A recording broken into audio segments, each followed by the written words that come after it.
it's an experience. It's the closest thing you can get to battlefield cinematography or war journalism without actually going overseas. And I'm not exaggerating by any stretch of the imagination. Anybody who's ever been to a large summit protest, anybody who's ever been to a May Day protest in a large city will tell you that it's more like a pitched battle, you know. But like last May Day, when you were there with me, James, there was 9 cops wounded, dozens of protesters wounded. There was a journalist by the name of Samuel Levine who he's just a indie journalist, a guy who blogs.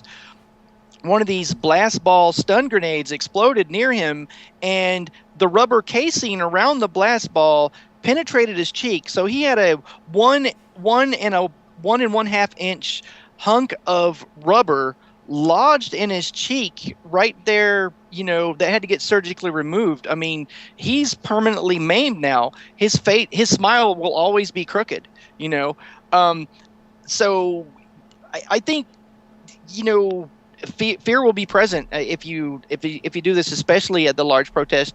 But I think fear is healthy and good, you know. I think courage or bravery is what you do despite of fear. I mean, if you can stand up and continue doing what you're doing on principle, if a principle can overcome your fear, that's what I think is courage. You know, I think the absence of fear is insanity.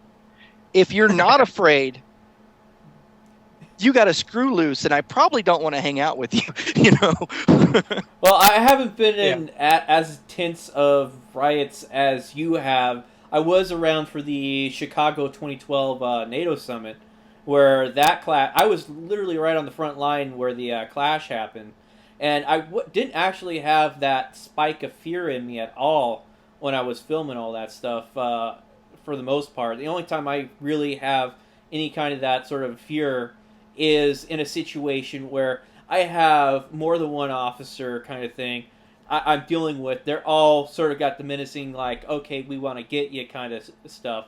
Yeah, I'll have a little bit of that tinge of fear, but it's more or less trying to stick to my guns and make sure not to display it, if at all possible, or display very little of it. Sure. And that's the difference. And that's exactly what you were saying, is each of us deals with each situation differently, and you really got to go out and do it for yourself to see how you will react to each situation, because each situation is different, and you're going to react differently potentially, unless, like you said, you're crazy. Like Mike said, you're crazy, and you just have no fear. Yeah. Then that's cool. Yeah, and for me,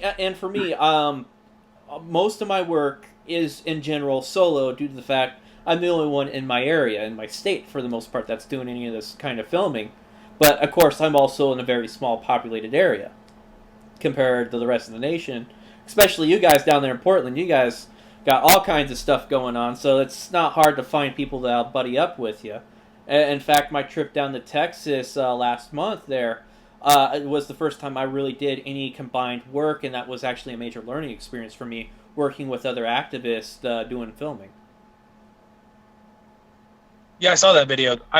I thought you were actually from Texas, because that's the only video I got to watch before this.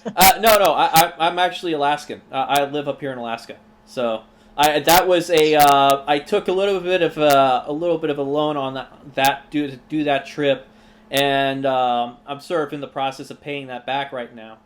But I went down there and joined up with a couple of activists, a group of activists.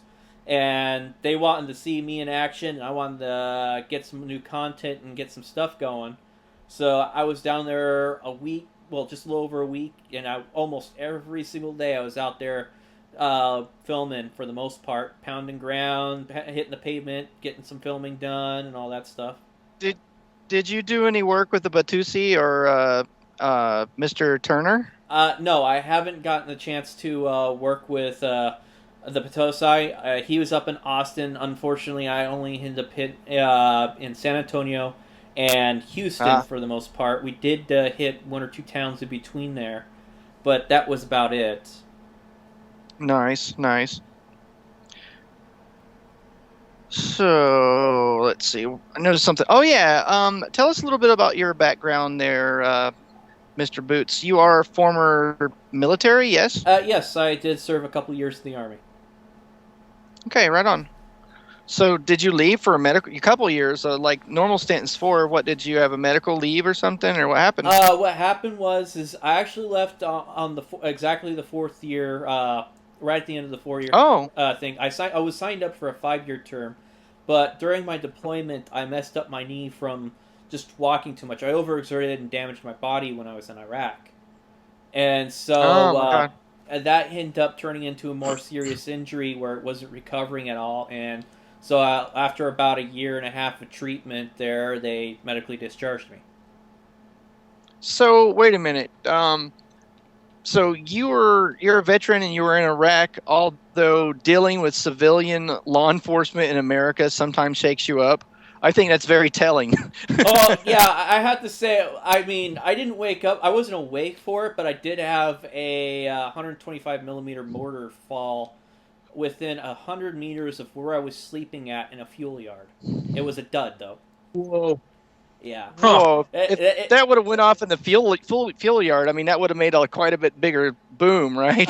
Somewhat. It depends on how full those tankers were. If they were really full, it would have just made a giant fire. So did you ever spend time outside the wire or whatever, like doing patrols and Humvees or any of that fun stuff? No, my experience was mainly as a FOBIT, doing just support work for the most part. I was part of a uh, sorry, I'm trying to remember the term here off the top of my head. AirCav unit that did medevac and transportation for the most part. Okay, so right on. we either moved stuff by Chinook helicopters between the bases or Blackhawks, or we were involved in dealing with the medevac where we're picking people up that were injured in the field and getting them to where they can get treatment. Right on. Well, that's cool that you're actually helping people, get medical treatment and whatnot. I bet you're not wishing you'd be back in that situation again. I bet you like civilian life a lot better, huh? Well, I did like actually being able to interact with some of the contractors and stuff like that. I'm actually more of like I like to travel and get out and experience new things kind of stuff. I wouldn't mind going back and checking it out, what would it be like outside the wire and all that stuff, even though it is not really, how should I say, healthy, I could say, because being from the United States and all that stuff would probably be put a nice little bullseye on the back of my head.